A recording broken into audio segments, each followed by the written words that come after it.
Labą dieną. Šiandieną, žiūrėkit, bus du variantai, juodas ir baltas. Tai pradedam nuo juodo.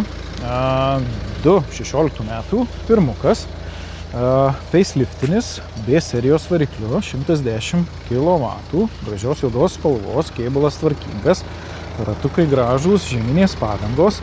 Žiūrėkit, turim, kaip yra, mechaninė pavarų dėžė.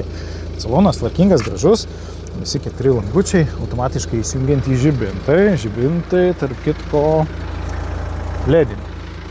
lediniai žibintai, turi parkavimo jutiklius, multifunkcinis vairas, beraktė užvedimo sistema, navigacija, rida 214 000. Ridos visos fiksuota, yra techninės apžiūros lapai iš Vokietijos.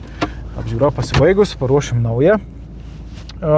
Kaina automobiliukų bus apie 9 000. Tai vat, kas esat Emanuelio manualo mechaninės pavarų dėžės fanai, tai jums šitas automobiliukas. Tikrai yra žmonių, kurie nemėgsta automatų, nenori, nepripratę ir nevažiuos automatu.